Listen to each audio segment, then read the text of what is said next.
الحمدللہ کفا وسلام علی عبادہ الذین اصطفی اما بعد۔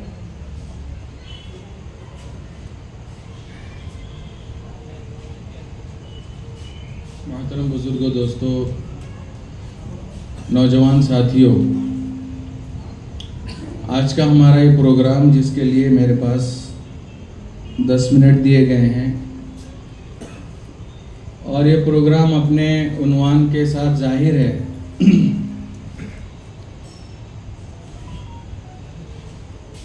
ملک کے موجودہ حالات میں جو چیزوں کی ضرورت ہے ان چیزوں پر پورے غور و خوض کے بعد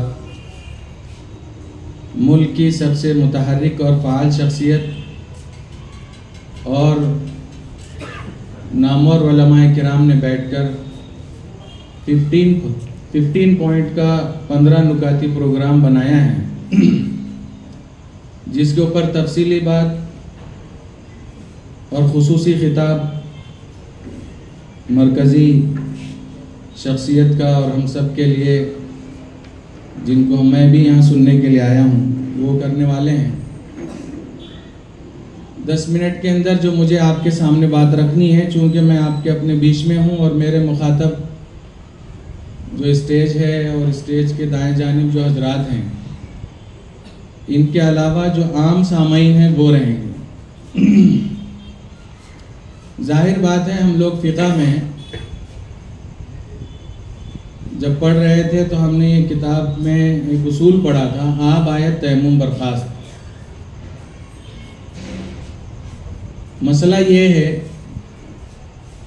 میں عام مسلمانوں کے لیے بات بتا رہا ہوں کہ اگر کوئی آدمی تیمم کر کے بیٹھا ہو اور کہیں سے اسے اطلاع آ جائے کہ پانی آ گیا ہے، تو تیمم کے ٹوٹنے کے لیے ناقض وضو کا پیش آنا ضروری نہیں، خود بخود ہی تیمم ٹوٹ جاتا ہے۔ اس وقت یہاں اسٹیج پر اور دائیں جانب جو علماء ہیں، یہ پانی نہیں بلکہ سیل رواں کی حیثیت رکھتے ہیں۔ حکم کی تعمیل میں 10 منٹ کے لیے حاضر ہوا ہوں۔ اہل شولاپور، آج جن حالات میں ہم لوگ اس ملک میں جی رہے ہیں یا جن حالات کا ہمیں دن بدن سامنا ہو رہا ہے، اس میں جو سب سے زیادہ اہم بات جو میرے ناقص عقل میں جو رائے آتی ہے وہ یہ ہے، جس کے 15 نکاتی پروگرام میں اس کو شامل بھی کیا گیا ہے، انشاءاللہ اس پر بات بھی آئے گی، اور وہ بات یہ ہے کہ ہر آدمی اپنی صلاحیتوں کے ساتھ، اپنی تنظیمی صلاحیتوں کے ساتھ اس وقت اپنے کام کو ساری جماعتوں کے اندر شامل کر کے متحدہ طور پر دنیا کے اور اس ملک کے خاص طور سے غیر مسلم برادران کے سامنے کام پیش کرے۔ ہر شخص کے اندر اپنی کچھ خوبیاں ہیں، اپنی صلاحیتیں ہیں، جن بنیادوں پر وہ کوشش کرتا ہے کہ میں اپنی صلاحیت کی بنیاد پر اپنا محل تعمیر کروں یا اپنی مسجد کی تعمیر کروں، جس کا امام بھی میں خود ہوں، جس کا متولی بھی میں خود رہوں۔ لیکن آج جو حالات اس وقت اس ملک میں چل رہے ہیں، مجھے لگتا ہے کہ ساری چیزیں ہٹا کے اپنے سارے کام کو جو ملی تنظیمیں کاز کے لیے کوششیں کر رہی ہیں، اس کے ساتھ مرج ہو جانا اور کندھے سے کندھا لگا کے اور ہاتھ میں ہاتھ ملا کے کھڑے ہو جانا، یہ وقت کی اہم ترین ضرورت ہے۔ اور یہ ایسی ضرورت ہے کہ جس کو رسول اکرم صلی اللہ علیہ وآلہ وسلم نے جو سب سے اوپر رشتہ بنایا ہے، جس کو ایمانی اخوت کا رشتہ کہا جاتا ہے، جو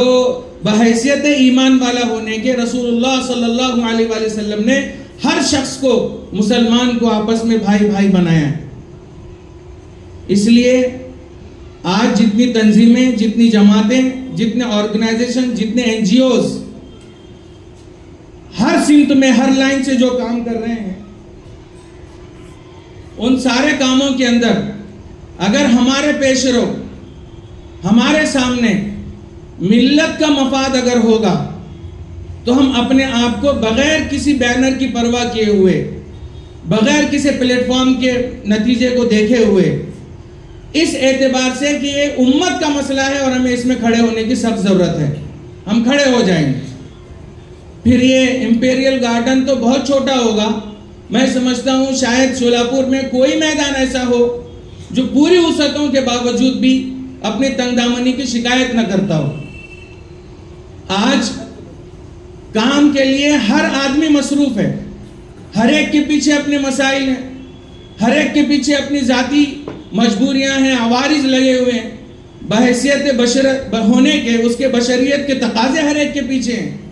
لیکن ان سب کے ہوتے ہوئے بھی جو سب سے بڑا مسئلہ ہے وہ میری قوم کا مسئلہ ہے,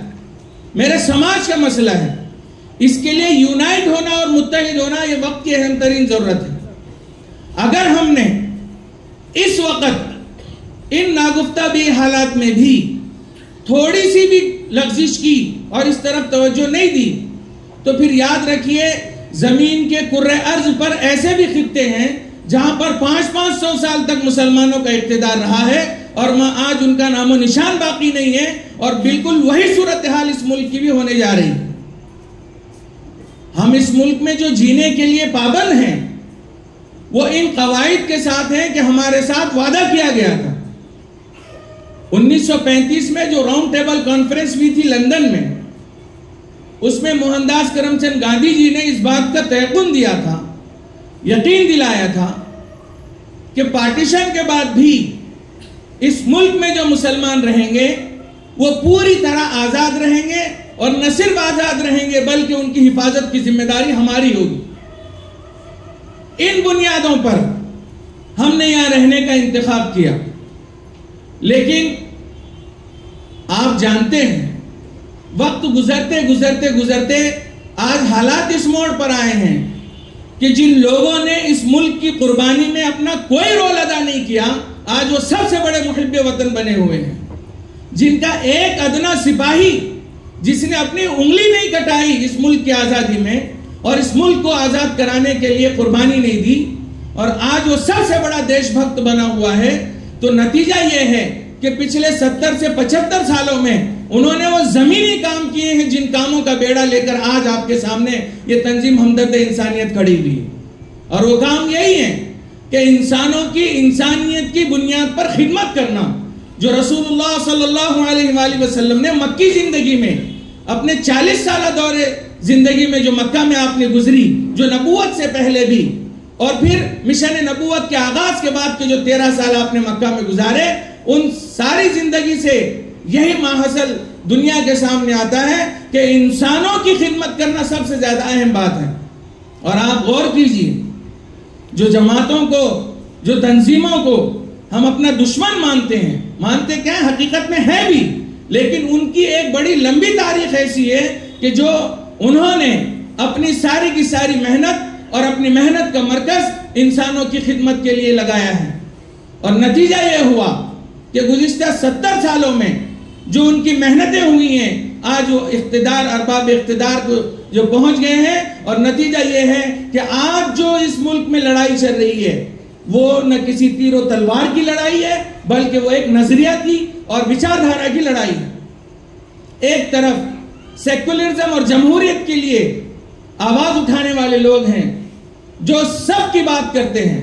جو ایکتا اور بندھتا کی بات کرتے ہیں, جو سمانتا اور برابری کی بات کرتے ہیں, تو دوسری طرف ایک غیر برابری والا نظام ہے جو اس ملک میں اسلام آنے سے پہلے اپنے عروج اور پیک پر تھا. دوسرا وہ نظام ہے کہ جس نظام کے اندر انسانوں کو بانٹ دیا جاتا ہے, کہ ایسا نظام کہ جس میں عبادت گاہوں میں جانے کے لیے سب سے پہلے اس کے حسب اور نسب کو ٹٹولا جائے گا, جو اسلام کے اندر جس کی سب سے سخت ممانعت اور مخالفت کی گئی. میرے بھائیوں, یہ وہ حالات ہیں کہ جن حالات میں ہر مسلمان کو اور خاص طور سے نوجوانوں کو اپنا سب کچھ آگے پیچھے کر کے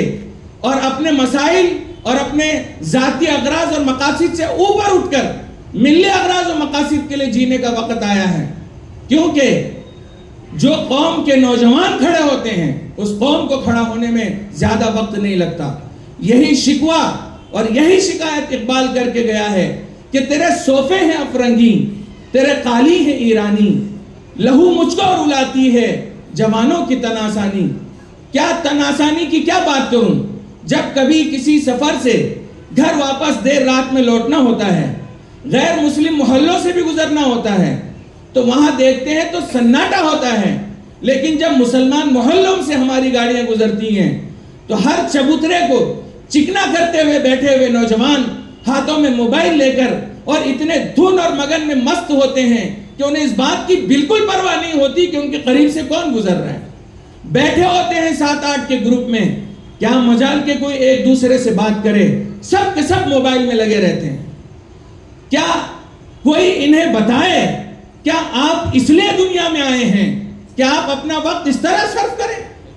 کیا آپ اپنے نوجوانی کے جو قیمتی لمحات ہیں وہ اس طرح ضائع کرنے کے لیے دنیا میں بھیجے گئے ہیں؟ جبکہ آپ خیر امت ہیں اور آپ امت وسط ہیں جس میں شامل ہونے کے لیے وقت کے انبیاء نے دعائیں کی تھی، کسی کی قبول ہوئی، کسی کی حسرتیں باقی رہ گئی، لیکن میرے رب نے مجھ پر انعام اور احسان کیا کہ آج